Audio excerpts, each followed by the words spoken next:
Welcome, everyone, to the Find Your Flow podcast by Highland Yoga, hosted by founder Elsie Brotherton and co-hosts Reedy Dukes and Annalie Burke. Highland Yoga is an Atlanta-based hot yoga studio founded in 2015 in the quaint neighborhood of Virginia Highlands. And it's hard to wrap our minds around just how much we've grown and evolved since then. We already know our community is hooked on whatever magic is within our walls, and we want to offer you more outside of that. We can't wait to dive deep into all things yoga and wellness, but more importantly, what makes our world go round: our teachers, our devoted students, our community offerings, and more. Thanks for tuning into the podcast.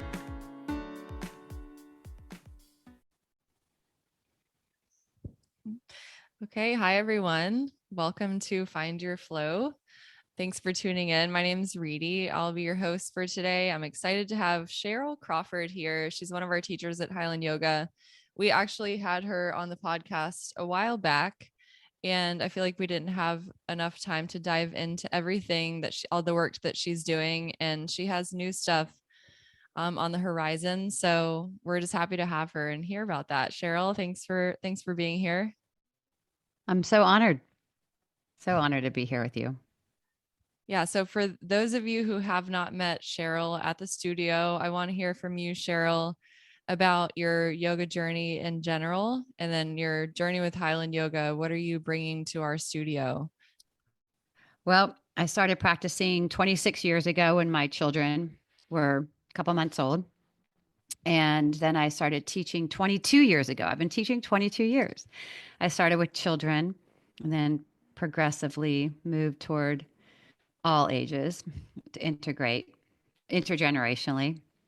And I like to create ways to move and breathe together that's intergenerational, kind of like Dr. Seuss approved, like all ages.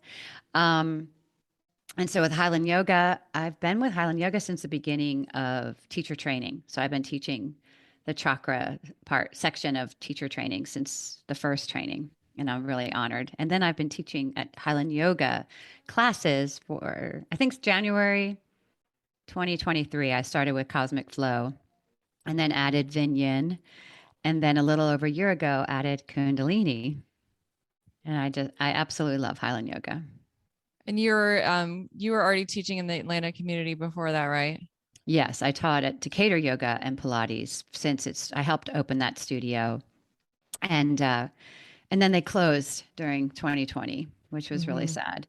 And I teach at Form Yoga as well. I teach in Decatur. I teach, if I can walk there, I'll teach there. So we know not to ask you to teach outside of Decatur. Well, I live in Druid Hills, so I like to teach as close as I can to where I live. The first place I taught was the elementary school my children went to, which was Fernbank. I could walk there, and I would teach at the local schools within walking distance. So I was going to ask you, what was your very first experience with yoga with kids, or what brought you to think about it with kids initially? Well, I never really even knew that there was kids yoga back. It was I guess a little over 22 years ago. I had triplets, and before that I'd been a school teacher for 12 years and curriculum specialist and things like that. And then I would go to Bikram yoga on Cheshire Bridge. And I was joking for years. I pretty much had the same joke of like a variation of, I'm going to bring my triplets to class. Where should I put them? And the two teachers who also owned Bikram Yoga, I think it was called Bikram Yoga Atlanta, Jason and Christina, they would just kind of laugh and leave, whatever. But Debbie Kelly was a student there and would hear me joking around about it. And then she said, I'm going to build a studio called Decatur Yoga right by your house. And there's this thing called Yoga Kids, and why don't you go get trained and I'll build out a room for you. And I said, okay. And so I went and got trained. I went to Yoga Kids International at the time with Marsha Wenig, and it made a lot of sense to me because they like bark and down dog and things like that. And it was like story and myth, and I loved it. And so I taught right away. Right when Decatur Yoga opened, so that would have been 22 years ago. I think I brought it into um, my neighborhood and the schools and things. And I learned very early on for my specific energy, which in human design is a projector. I need to be invited to teach. So if I just go to a place and say, "Hey, I think you should have kids yoga, whatever." I only did that once, and it didn't work. So Mm. the principal of Fernbank Elementary called me and said he was a new principal, and he said, "Hey, can you create a yoga club? I don't even know what yoga is, but people are asking for it." And I said, okay. And then one of my children's teachers, Jennifer Keller, at the time, she taught my daughter Frankie's first grade class, and she was a yoga teacher at Kashi. And we started yoga club at Fernbank, and we had like so many kids. I think he said keep it to 30, and I think we had 50. And at one time we had 100, Oh my maybe even over. gosh. And then so then when my kids were in third grade, we did videos for yoga kids, and every student, like I asked, who wants to be in this kids yoga video, and 100%. So we did yoga videos. There's still, I think they still sell them on Yoga Kids International. And then I started learning with John Friend on I have a lot of Gemini, so I learned all the different lineages. And so when I was studying Anusara, um, I was like, I was just practicing with kids and bringing in more alignment and getting more grounded myself. And so helped create this methodology called Grounded Kids, where it was really fun and introduced the chakras to the children like an elevator and just so fun. Um, but then, and then I had I was bringing it into schools where I was asked. So different schools, middle school, where my children taught, we had an elective course. I taught children who would get in trouble. Those are like my kind of kids. First with boys, a whole semester every day, and then with girls. But with girls, I said, can we also include kids that don't get in trouble? Like, let's have some integration there. So we did. And we were supposed to have, I asked for like 20, and we had over 50 kids in that group. It was crazy. Um, and it was so fun. And then high school, I taught an elective course. The principal of Druid Hills High helped get it as an elective course in Georgia. And I think it was the first yoga elective course, definitely in the Southeast, maybe in the United States. It was super fun. So I had a nonprofit called Atlanta Yoga Movement. And it was a challenge to teach in schools because they would put us like in the gym or sometimes like in a stairway where the stairway, like a little hall, like where there'd be water dripping and it'd be moldy and they Water just didn't know where to put us. Or like we would go in after school and like clubs and all that. And they just, because you need a lot of room, right? Like Highland Yoga, I mean, we spend so much time uh cleaning for the good. Like it's great to even like put energy into making the class so beautiful and clean, because that's part of yoga, right? So in schools, it's challenging. Yeah. And like the high school, we would teach on the stage, oftentimes in the gym, and Mhm. there'd still be basketball and all that going on, and people would just walk through and ask questions. So Yeah. and the yoga mats, like the whole thing, it was a challenge, but also great. And then I was at a Kundalini solstice 3-day meditation situation with my friend Mary Quinn. And we were driving home from Florida, and it was all day where we would do like between 30 and 60 minutes of the same arm, like maybe stretch your arm out at a certain angle and either a breath or a mantra or something, like all day, all day, all day. It was so magical and amazing. So we get lots of uploads, lots of downloads, and we were driving home, and I had this message come through that was Georgia Breathes Deep Breath Initiative for 4 breaths for 40 days. And I turned to her and another friend and I said, what do you think of this? And she said, I think it's amazing. And then I had been in a lot of the schools. So I was talking to the superintendent of DeKalb County Schools. I had audience with him and asked his advice. And he said, I'm down. Let's do it. And he had been practicing yoga with me. And he had been even in I had a TV show called Yippee Ki Namaste with AIB Network, and he was on that show in a middle school, and he's like, "Yeah, let's do it." And it was super successful. Lululemon had come to me and asked what I was up to, and then they surprised me with this great, beautiful grant, Here to Be grant. And so I was Lady Inhale. I was going to all the schools and teach about the nobility of the breath. And it was 4 breaths just to alchemize emotions. And it was really, really fun. That was What in, year did you start? Yeah, you were gonna say. yeah, so 2018, Okay. 2019. So then we had 2020, right? And then and I was working Mhm. with the State Department of Education, the communities and schools, and teaching them how to be breath leaders. And it was really, really, really fun. And then I was doing it online a little bit. And then I gave it to somebody, a sweet, really sweet student of mine. I gave it to her because I was focusing more on astrology and stuff like that, like in 2020, 2021. Mhm. I was doing online stuff. And then, it just got kind of dormant. And it's been, you know how that is when you have something, but it's like still like the energy of it. It's like, hey, hey, hey, let's don't give up. And then the State Department I would get an email from them every year, like, we still want you to teach breathing. We're waiting on whatever. We still want it. They're getting it together.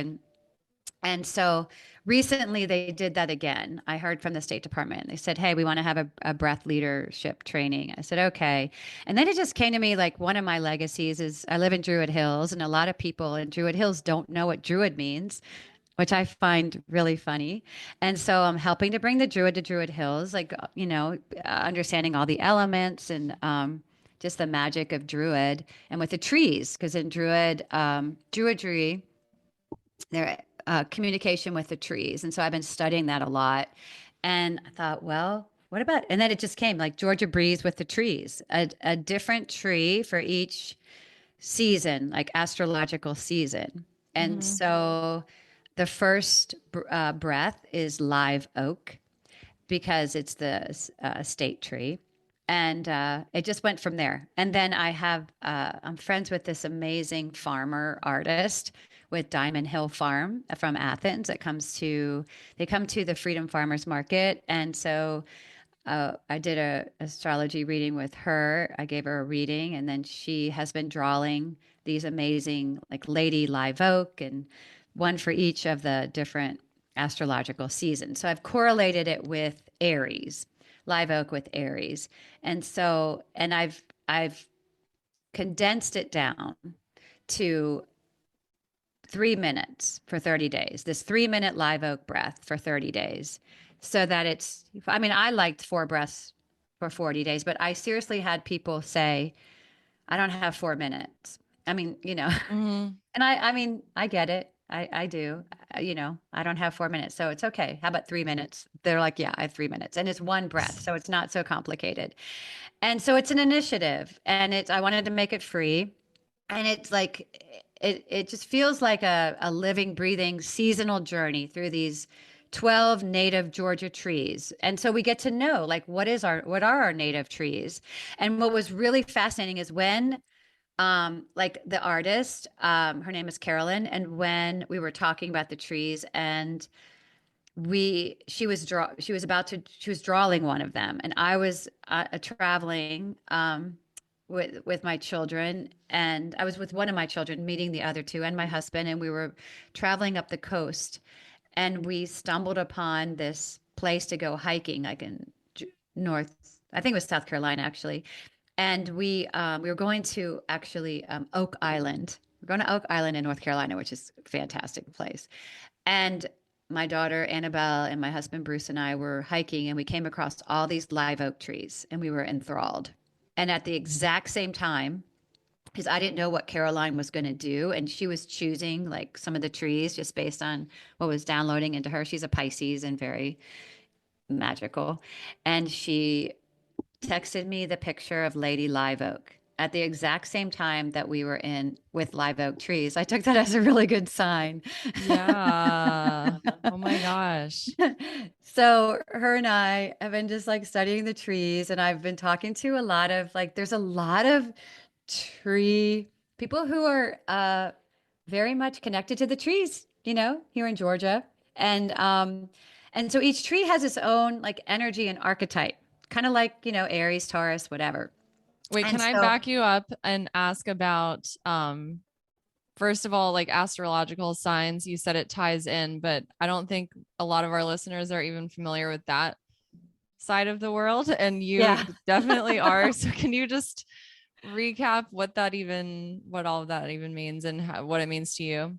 Yeah. So in Celtic astrology, it's trees. Each tree, like so, you're like an oak instead of like you're a. When's your birthday? When's your I'm an sun? Aquarius. Okay, so like I said, of like you were born in Aquarius season, so you would say you're an Aquarius, but in Celtic you would be, like a name of a tree, which is kind of fun. Just Okay. like in Chinese zodiac, like I'm a wood snake, right? So Uh-huh. like, and I think it's just fun to understand archetypes, Um, and then with Georgia trees, so live oak correlates with Aries. So Aries season is like beginning of spring. And Mm-hmm. in the zodiac season, it's first. So in the zodiac world, spring, when we start spring on the equinox, that's actually the start of a new year. And Aries season is the first. Aries is number one. Obviously, if you know anybody Aries, they will be clapping right now when they hear that. Aries is number one. It's the first sign. It goes all the way around to Pisces being the 12th sign. So that's why if you know people with strong Aries archetype, strong Aries currency, they might like to be number one. They might like to be like in yoga, first in the room first and in the center and going fast, like Highland yoga, like they would be doing probably the power flow, probably not the stretching, even though they might need it, right? Mm-hmm. We always like they, uh, which is funny. So that's Aries. Like just go. I like to say, ready, shoot, then aim, or maybe no, not aim. Just go. Just head Yeah. first, ram. And so, like, what is that signature of Aries? Like, what is that? Like, that same and Aries is protective. Like the original archetype of Aries, Mars, is protection, like protecting the sacredness in all things. And that's what live oak does. It's very protective. It's an overstory, it's a protective element. A lot of people create things like furniture and the houses from oak, live oak. And it's called live oak, which it's related to oak trees, but it has its signature live oak. And so that's um, a way for us to just play with the archetypes of the trees in the sense of the season of it and deepening our relationship with our land here in Georgia, with the rhythm, with our body. That's what I want for all of us. And connecting, like the trees connect through a mycelium network, an underground network. And they all like if one of them there was like a mother hub tree, and then for all the other trees, like the mother hub tree, like make sure that all the other trees have the resources they need, which I think is really cool. So that's going on with the trees, and then up above that's what the stars and the planets and all of the up above the galactic guidance, right? And then we have our fascia network that connects all of our celestial body, our cosmic body. And so to me, like I want to connect all three of those realms, the celestial, the fascia of the body, and the mycelium of the earth through the breath. And to me, like I'm still fascinated by even the word breath, that it means spirit in most languages. And in Latin, breath and spirit is the same word. It's spiritus. And I just find that really cool. So it's not just air, it's spirit, literally coming in. And so, can we capture the live oak spirit when we're breathing in? Can we get the medicine, the alchemy to help us, like with any kind of things that we can get tripped up with, like our pitfalls, our shadows in this season of like overthinking, like in the head? And so, I've also correlated like all of the breaths with um, organs and body parts, and live oak is correlated with the brain, which is Aries. Aries is the head. So like how we can get kind of tripped up in our mind, that's the brain that's in our mind. And it's everything is pretty I think it's all accessible. And with this particular breath, like the live oak breath, we work with tension. And so that's what Aries, Mars, live oak, all of that works with tension, pressure, friction, and stress instead of being a victim of it. Like let's work with it. Let's increase our power and our strength. And that's so bringing that in, like how to feel alive, how to feel vital through the trees. That's the whole gist of what um, I am uh, Okay, so it's called Georgia Breathes. It's the with the initiative. trees. with the Uh-huh. Georgia breeze with the trees. Mm-hmm. And it's kind of a it's what happened with On the Same Breath that kind of went a little dormant during COVID years. Is that what you're saying? Yeah, it was dormant. It had to, just like anything, like it had a season. It had a great season in the Mm-hmm. schools, and then it needed to just go under a little bit into the underworld, into the soil, and get regenerated. And then it had to alchemize, and that's what we're doing. Is it's always been about emotional intelligence, and now it has the energy.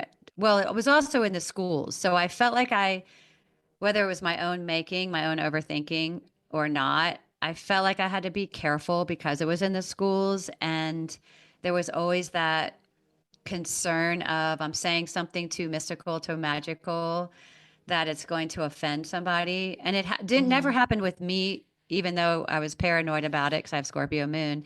But it happened in another school in Cobb County where the AJC reached out to me for comment, where assistant principal used the word namaste, and that kind of, Mm. it was many years ago. Um, and so that kind of stuff. Like I want to be transparent. So if somebody goes to my website, they can see that I talk to, what I do in my fantasy world slash reality. And, and if they're connected to it, great. And if not, that's totally fine. Um, and then to me, like, I feel that because sometimes we can get like really reductionist, like, I have stress, I need to breathe, and it's like, I need to be mindful and just clear out the stress. And to me, that's like one, boring, and two, doesn't work for me. Mm-hmm. So I need like help, a lot of help. Like I need the trees, I need the planets, I need everybody's help. So I'm Does this asking go for it. back to when you mentioned how you connected with the kids who got in trouble? Like I remember Yes. you saying that at the beginning. Can you speak more to that? Yeah, like there's some kids, and I've always felt this way. Like there's some kids that can just sit and people, right? Like that can just sit still and learn and regurgitate or whatever. And like, or just sit still. And to me, like, and there's even like, and there's even I shouldn't say regurgitate. There's many people who find strength and receive strength from sitting still and clearing their mind. And I think that's a beautiful way to do things. And there's lineages that help us with that. To me, it's a little bit more of a masculine energy. And I did try that. I studied a beautiful system of meditation where we had a mantra and we sat really still. And I loved it. I also became kind of a little bit serious, and friends and family were concerned about my seriousness, but it grounded me because I used to be way, like, you see me now, you can just imagine what I was like younger years. And so when I was younger, I liked to move and I like to sing and I like to, tell a joke or whatever, maybe stand on my desk and dance a little bit. And I would get in trouble for these things. And particularly junior high, I got in trouble every day for laughing and talking. And I noticed, like, especially when I taught in middle school, and I taught these boys every morning, first period. And I was amazed that, like, they're trying to get these, I think they're, what are they, 13, 12, 13, 14-year-old boys. They were upset with these boys that wanted to move, wanted to talk, wanted to goof off, wanted to touch each other, like help each other, whatever. They wanted to connect, and they would get in trouble. And it's like, well, they don't move all day. Like they have PE, I think maybe 1 or 2 semesters. Like it's crazy, right? In high Mm-hmm. school, you can even get out of all that if you become like a manager of a sports team or something. Mm-hmm. So it's like we need to move, like a lot. And so I've always been drawn to those. And I like the disruptors. Like disrupt things when they're not working. And to me right now, most schools not working. Mm-hmm. Not working. Because we don't need that anymore. You don't need to feed them facts and have them regurgitate. We don't need it anymore to sit still and whatever. And so They need to, you know, move and connect and collaborate and create.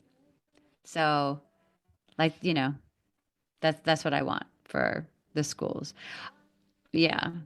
Um, and so I'm very fascinated by alchemy and how trees are able to do it and how people who are able to do it, how children are able to do it. What is Like alchemy? alchemy is like when you're able to like go from one thing to the other. It's chemical. So like all of the feelings that we have, the emotions, they're all chemical. And oftentimes some of them are really hard to feel. They're like we feel something and it's like uncomfortable. And so the tendency would be when it's a chemical, we literally have a chemical reaction and we don't want to feel it. So we numb or run away or distract. But if we work with the chemical reaction and we bring, just like when you have, you're making food like you do, right? You're a brilliant chef. So when you're like, oh, it needs more salt, or oh, it needs more cheese, or oh, it needs more of that, it's the same with us. So it's like emotionally, oh, I have a lot of fire, I have a lot of rage. I need something cooling to come in. Hmm. Or I'm so sad. I need some fire or something like that when we're ready for it. So like when we see we're overdoing and we can tell by like the elements, and just tell by what's happened. Like our body is so brilliant. And so we can alchemize. And in Druidry, in that yoga system, they call the chakras cauldrons, which I love. So Mm. it's like the cauldron, the chakras, like the energy centers are like these cauldrons where we can just mix things up. And that's what the breath and the mantra and the trees can help us do. And I'm just fascinated by that. And it's like how, like, for instance, the live oak tree, like it's an anchor. It's a tree of fortitude. It stands tall through storms. Can it help us do that? When things are stormy around us, and it could teach us how to alchemize agitation. So that's live oak. We specifically work on the tension of agitation and into acceptance. And I mean, to me, like I am super impressed with a human or an animal, or when there's, or obviously a live oak, when there's stormy situation and somebody's coming at you literally like wind, or like just like all the like a storm, and it feels Hmm. like a storm, and you have that fortitude, you can stand tall through that, and you can just accept it. Acceptance is a strength. Doesn't Hmm. mean you have to believe it or surrender to it or anything like that. It's just accept. That's what it starts with. And then being aware of it, accepting it, and then you could start to alchemize. And that's what I find just so fascinating. And live oak is the first one. It builds that foundation for all the other ones to follow. So then we can make adjustments. So alchemy like helps make adjustments. Like just like we do in yoga. Like sometimes, if we have like there are certain things to do just based on our posture. Like you can tell by the architecture of our posture, we can tell as yoga teachers what is needed. It's the same with like our emotions and the way that our breathing is. Is it in cadence? Is it in coherence or not?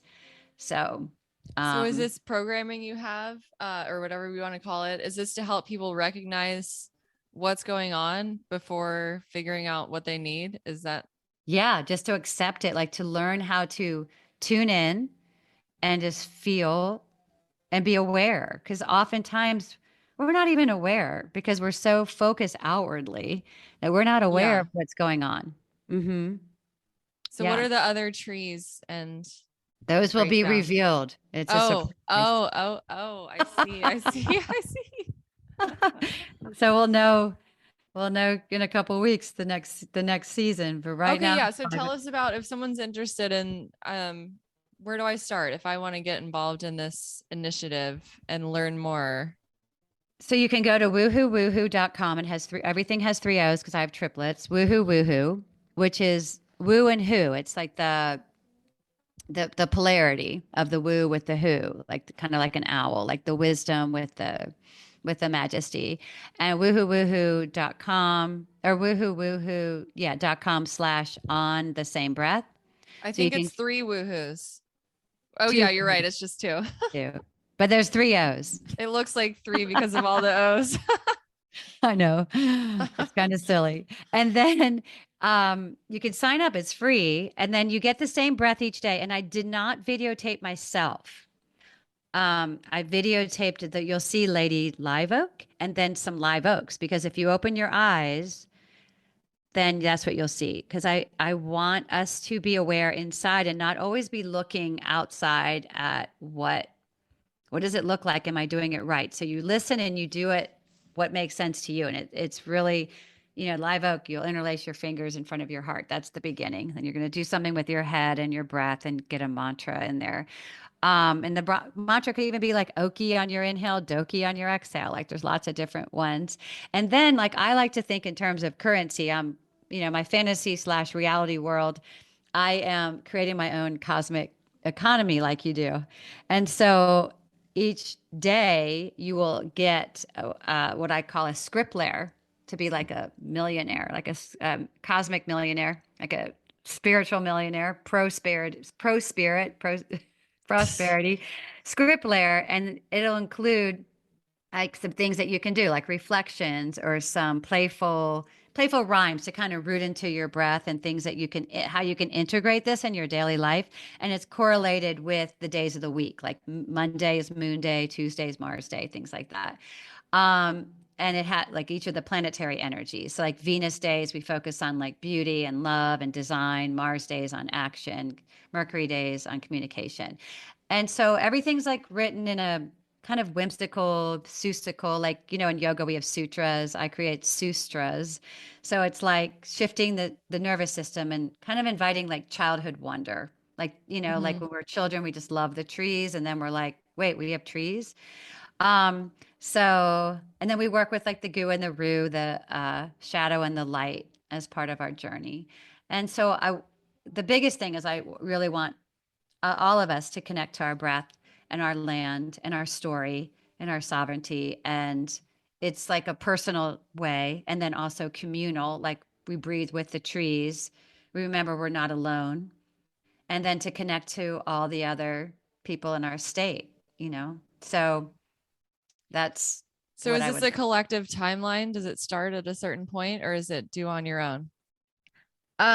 Right now it's all like video that you'll get a different one each Uh-huh. day. It's kind of done like a course. Okay. So you'll get one each day, you'll get your script layer, and then I am gonna do some live um where we actually go to a live oak tree. There's a couple of them in Inman Park, and Rabia, we're Uh-huh. gonna go. We're going to try to have a meetup where we all meet at these live oaks, but we have to go there and see exactly where it is. So, Yeah. one of my tree friends, a human tree friend, he's that's what he does for a living. He comes and looks at your trees. And what I love about this guy is like, let's say, like for me, I'm working on, as I told you, bringing the Druid to Druid Hills in my garden, my front garden. So we were putting this flagstone in this path, my neighbor and I, and we had these big birch tree in the front yard, and these big roots were out, and they needed to like do something with the root. And this guy comes, he's so funny, and he doesn't like, because a lot of tree companies will say, yeah, you need to take the tree down. You know why? Because they cut it up and they make money from it. Kind of interesting. Well, this guy doesn't do that. He's just all about the trees, and he's the one that told me there's live oaks in Emmett Park. Mm. So, and also maybe at Highland Yoga, we could all get together and do this breath. It's 3 minutes. And my true vision is to come back with the children.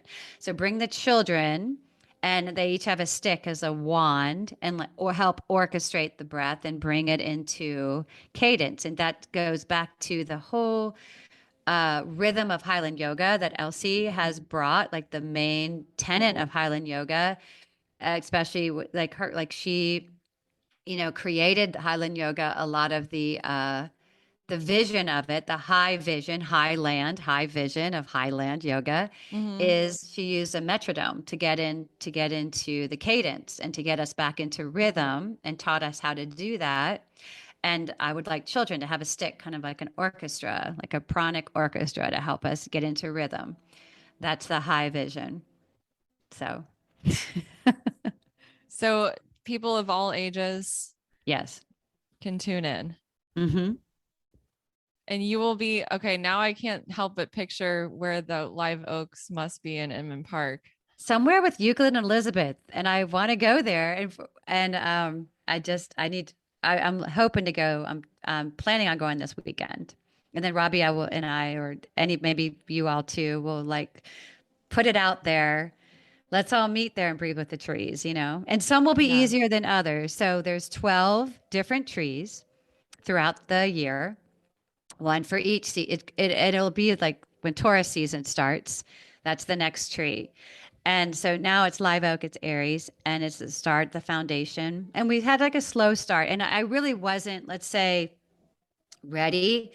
You know, I didn't have it all my everything in a row, but that's so Aries because it's ready, shoot, then aim, Mm-hmm. right? So I didn't have it all together. It was more of a slow start because I was also had many other things that were coming to together. But it's like, let's just do it and put it out there. So it's sort of slow, but it's happening. So 12 trees. 12 trees, one each season, 12 trees for the year. And is that how many? I'm not that familiar with astrological signs. Or is That's that how okay. many signs there are? Yeah, there's Okay. 12. I Yeah. think I'm the one yoga teacher that knows the least about this stuff, but Hey, I don't have a tattoo. I'm the one yoga teacher without a tattoo. Um, yeah, I'm not offended. I didn't create astrology as far as I know. But yeah, it does. It correlates with and then you know, like to me, I can tune into the change, but it also might be like astrologers noticed it that way, but you may notice it a different way. And maybe, you know, it's like a tree has its moment during that time or something like that. You know, obviously we know the seasonal changes of spring, summer, fall, winter, and then it's just like that. And then within, because that's how astrology is too. Astrology begins with spring, and then the equinoxes and the solstices, those four major days, which are also major Druid days, which are also major days in most high mystical lineages. You know, so yeah, and what like about that. tarot while I have you? How does, Tarot. yeah, the tarot world, how does that tie into all of this or Everything ties into everything. So tarot is correlated with all of this. Tarot, I correlate that more with the like astrology. So like right now we're in Aries season and that correlates with the Emperor. Officially, the Emperor card, but unofficially because it's my highest holiday on Tuesday, the April Fool's Day, I think it uh-huh. correlates with the Fool card. But technically, the Fool card is more Aquarius, but they're both kind of the same because you're an Aquarius sun and Aries, both are rebels, like the Fool. And to me, a Fool is amazing. Like, I don't know, people use it, I think, in the wrong connotation. The Fool is like loves everything and everyone. I'm very pro Fool. And you know, and if you see the tarot, it's like the Fool is right at the edge. And I like to play that edge like, is she for real or not? Because I'm telling you, I don't even know, right? Like, who knows? But like Megan Keir says, I'm living in a fantasy world and she's part of it. And I'm so honored, you know, like I don't know, maybe I am, but that's the Fool. How many cards are there? Tarot cards. Yeah, do you know? There's 22 in the major arcana. How many tarot cards Oh, are I there? was picturing more than that. No, there's more tarot cards. I'm Oh, thinking of okay. major oh, I So there used are to, like different groups of them. Aren't they yeah. are they all animals? I don't know anything. Are they? Yeah, Okay. they all correlate with like the elements like air, fire, water, and earth. They all Mhm. correlate with planets and also signs and numbers and Hebrew letters, and they correlate with like notes, like the C note, like stuff like that. It's really cool how everything. And then to me, it's just like I don't like okay, like for you, right? As a chef, you know how I would you like to have like a theme, right? Of foods. Like you probably wouldn't have like a pizza and then like a hot or like trying to think of Were what you else. gonna say hot dog? Yeah, but I think that would be great. Okay, I'm thinking of like a pizza and maybe cereal for dinner, right? Like you would kind of Yeah. maybe put everything and then maybe the colors. Like to me, I just love that, like how it's to have it cohesive. And that's Mm. how like the universe works too. And when we could start to see the signs and symbols, right, of everything, then and like to me it's like okay, I need some Aries energy. That's an emperor energy. Like I could just look at a tarot card of an emperor, something like that, you know.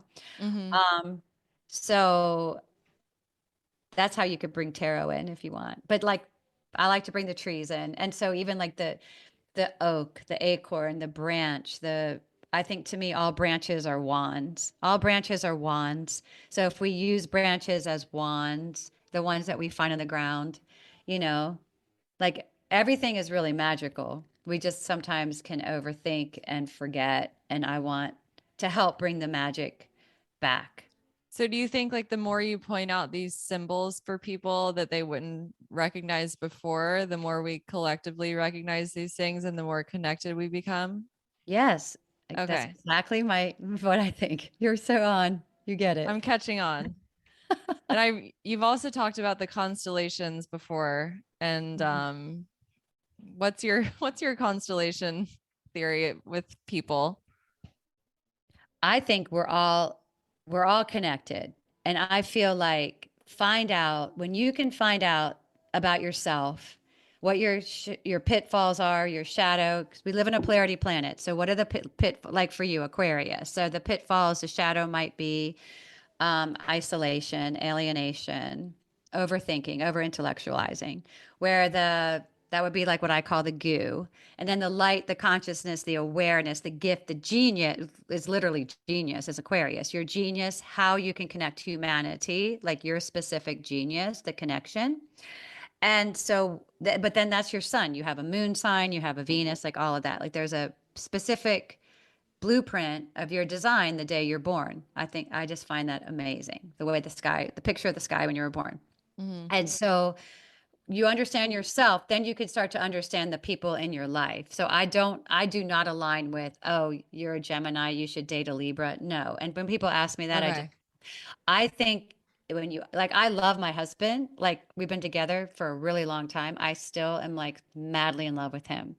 And what has gotten me even more in love with him is studying his design and understanding, because he has so much Capricorn, the understanding the integrity and strength and diligence and discipline of Capricorn and helping him go to the highest part of that without really telling him, you know. And I do that with all my friends. The people I'm close with, my family, whether I tell them or not, I can see because I've studied the archetypes and studied the patterning.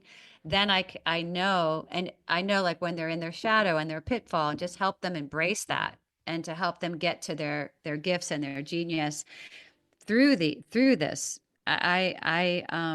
That's how I feel, but I do not align with, I don't do predictive stuff. I want people to be in their, like, be their own guru. That's what I want. So, Mm-hmm. in any way that they can. But I find that the more that you understand and you start to make cosmic sense, then the more the currency just comes through and you have enough currency, you're rich enough that you can handle anybody, no matter what blueprint they have, because I think that's like you can fall in love and be in love with anybody. And I do not align with even not liking somebody because they have a different opinion. Like I think that's really strange, like if you I was get actually just talking about that last night.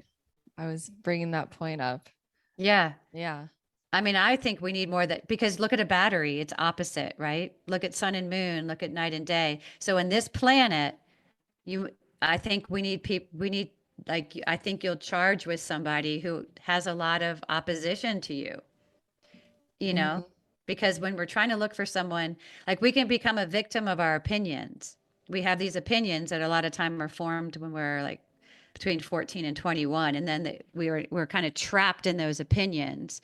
And then we look, our overthinking mind, or like are you also trapped sometimes in one side of our mind. Like if like me, I'm left-handed, so I can be in my right brain. That's why everything I do is poetry and ridiculous, right? So I need people like my husband who has so much Capricorn. He's way more logical and he helps balance me out, and then I help him get more poetic, right? So it's like it's Mm-hmm. great, but when it terms like our opinions, sometimes we want somebody that votes like us or likes the same team or whatever. And but that can still get us so reduced and contracted because then we're Mm-hmm. only, and there's this weird energy out right now where we have to find someone who has the same opinions, and they call it, maybe it's masked as values, like Opinions are not values. There's a Mm-hmm. difference, you know? So yeah, I think like love somebody who votes differently than you, then you know your yoga's working. If you can't love someone who voted for somebody that you think should not even be on the planet, then come practice more. Make sure you have a full membership to Highland Yoga and go every day, 2 times a day until that's when you know that's when I knew my yoga was working because I used to be like that. And then there was somebody, and I remember his name. It was at Decatur Yoga. He was one of those students, like he would use the blankets and then sweat on them um, and then fold them up and put them back. But he also would wear a t-shirt with a particular politician's name on it that would just throw us all into like, oh my God. But then like I really grew to love this person. And then I knew my yoga was working. Yeah. You know what I mean? But you know what I'm saying? Like all of that. And it's like, so like I'm not freaked out by people who don't vote like me. I'm really not because I know that on this planet, we have polarity. So, in order for us to be in our genius and help humanity, we have to have the polarity. It kind of charges us to do that in a interesting way. Yeah, it's funny. I actually thought about you a couple days ago when I was doing what day is it? Yeah, it's almost April. I'm surprised we're not doing Foolish Flow this year. Are we I doing that? know. Well, I'm teaching Tuesday night at 7:30. And I meant to ask, should I just be foolish that night? Should we make it a foolish flow or should I add one on? We I can make it forgot. foolish. We can change it to foolish flow. I know someone who works in special events who could work something out for you. Okay, so should we do the 7:35 class as foolish flow or add one? Let's do the let's just foolish up the 7:35. Okay. Don't you think? Yeah. They're already And coming to see you. okay, foolish, yeah, foolish So flow. okay, before we close out, describe foolish flow and then we can recap everything with Georgia Breathes Okay, with so the foolish trees. flow is in honor of the high holiday of April Fools, which a lot of people don't even know that it's April. I mean, come on, April 1st, Foolish Day. It's always been my highest holiday. So I started this many years ago at Decatur Yoga, and I had a bunch of people explain to me what it did for their brain. So you know how sometimes we hear things, and it can kind of be like cliche consciousness, like let love in or whatever, be love and light, and then you're just like, ah, and that doesn't do anything. But when you're saying something super ridiculous and doing the opposite of what you would normally say, like ignore your breath, right? Mm-hmm. Then when you hear that, there's that part of you that's like, I'm not going to ignore my breath. And it's so absurd. Like, I think that because our country, the world right now is absurd, Mm-hmm. right? You know, in a fun, in some sense fun, some sense not. But can we bring the absurdity in? Because to me, like absurdity, something like that, like ignore your breath, right? It's even that, like, uh, totally ignore your breath. Try to, uh, focus on how somebody else pose looks better than yours, all that kind of stuff. Is it like And when you tell someone don't press the red button and you're right, just like right. And then you're like, I want to press the red button. So like all that, you just do the opposite. Like focus on everybody else, how they're doing it better than you. You're probably doing it wrong. Like if you think you're doing the pose wrong, you are. And anyway, you all are. Like, right. Like all that mm-hmm. stuff instead of like you're being really like just switch it around. On Sunday, it wasn't foolish flow on my cosmic flow, but it's Aries season. So I had a competition between the people who resonated. Josh, if you know Josh, he's about to teach Joshua at Oh Highland yeah. West Side Mondays, Mm-hmm. noondays at noon. He was the captain of Satnam.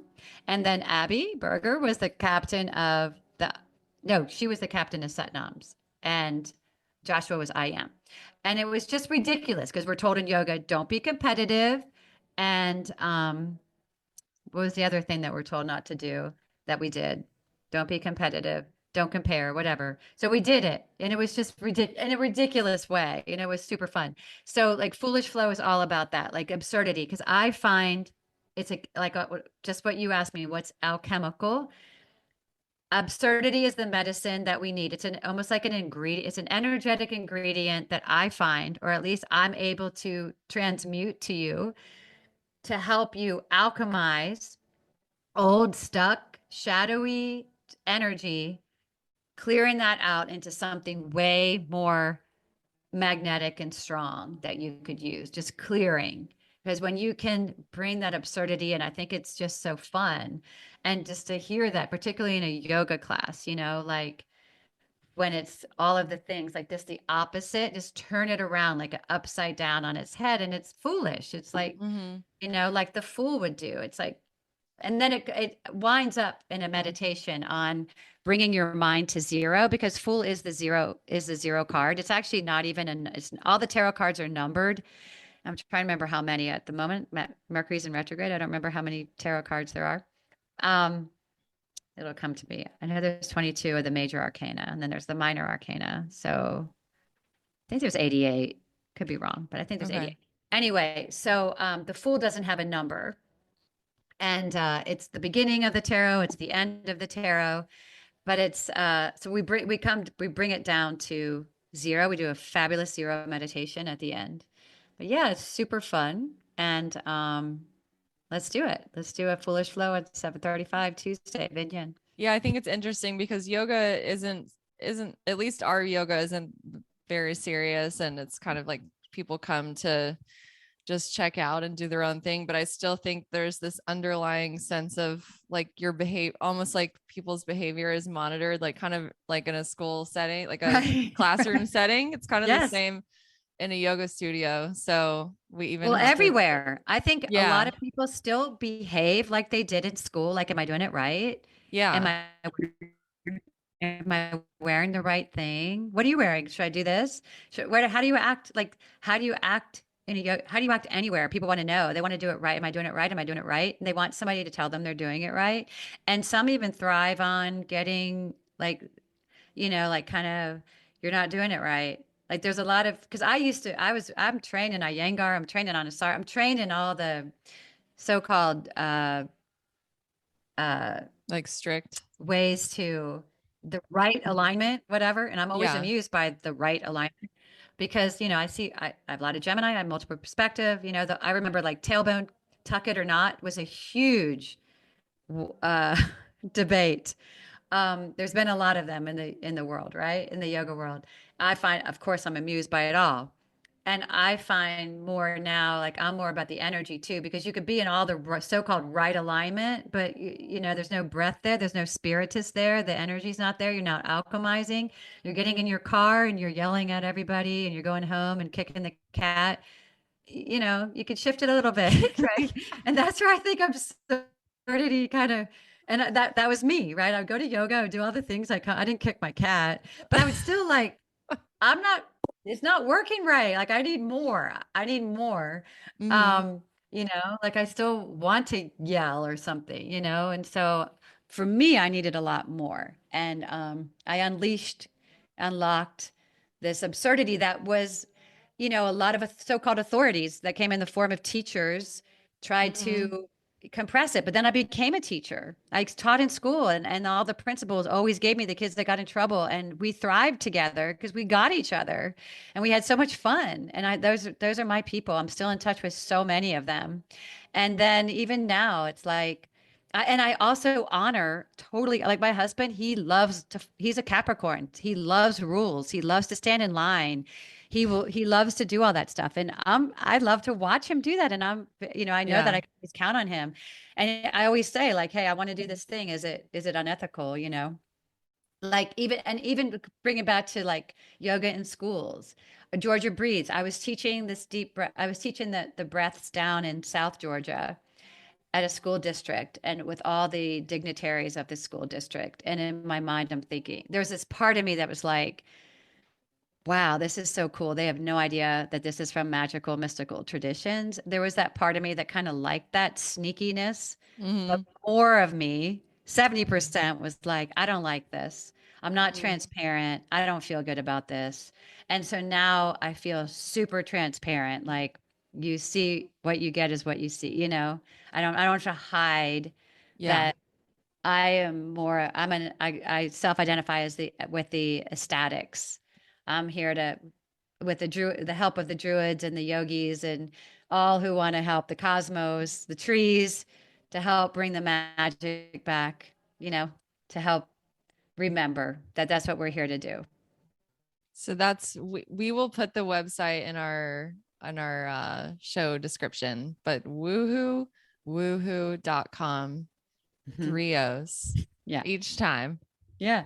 And woohoo is the ecstasy, being ecstatic over being your own guru, bringing the stream. So that comes all the way back to currency, creating my own economy or our own a new economy with in the spiritual. Like I think a lot of people are spiritually poor, energetically poor, emotionally poor, and so bringing awareness to that, the poverty spirit, poverty spirit, and bringing the currency in through the trees, through the cosmos. And then when you do that, you're in that stream, like bring in the Ru, the consciousness, bring Ru to the goo. You're in the stream. You're in that stream, that prosperous stream. And then you're so prosperous. You're in the guru stream, which is not a person. It's an energy. And then you have the ecstasy and you just feel woohoo. Like, wow, life is great and magical. And I'm glad I decided to be on earth at this time. That's what I want for people. Because I'm glad to be on earth. I'm glad I'm here with you, Reedy. I'm glad I'm with Highland Yoga. And I'm glad, you know, I just am so excited that we're all here during this time. It's absurd and magical and all the things, you know, it's like not a casual time to be alive, right? Well, we're so lucky to have you, Cheryl. I don't think anyone's met someone quite like you before, but it's funny because all this stuff could sound wacky and everything, but it actually makes a lot of sense, at least to me. Maybe Yeah, I'm yeah. just wacky too. Yeah. Well, that's what I want. It's like, you know, Everyone is, right? yeah. Well, it just makes cosmic sense. So it might be wacky to common sense, but Uh-huh. it's cosmic sense. So, you know, and that's what and that's my whole thing is sense. I spell it CENSE because it's like sense, like currency, but also sense. It's a different kind of sense. And so, yeah, but you know, I'm pro wacky. I'll take it. Cheryl, tell us what times you teach. And obviously we know only Decatur. Right, of course. I Yep. teach at Decatur, Highland Yoga Decatur. I love Uh-huh. all Highland Yoga studios. Uh-huh. I try to practice at the other ones and be incognito. I wear my student costumes at the others. Okay. But at Highland Yoga Decatur, I teach Sunday Cosmic Flow at noon, where we calibrate with the cosmos, and Tuesday Vinyan 7:35, where I love that. That's a magical class too. I love it. And then Kundalini on Fridays at 10:30. Great, beautiful class where we're usually in a circle to bring the druid. Druids is circle, so to honor the druid, Kundalini's in a circle on Fridays at 10:30. Fabulous too. I love all three classes and very honored that I get to teach at Highland Yoga. Awesome. Well, Cheryl, it's always a pleasure to sit down and chat with you. Usually it's on the podcast or at our holiday staff party or something else random like that. So it's been nice, Cheryl. We really appreciate you taking the time. And thanks everyone for tuning in. We'll see you next week. Thank you so much for tuning into the podcast. Your support really does matter. This podcast is produced by Highland Yoga with music by our very own teaching team member, Lauren C. If you want to learn more about Highland Yoga, visit our website at highland-yoga.com or email us to sign up for our weekly newsletter at info@highland-yoga.com. See you next week for more of Find Your Flow.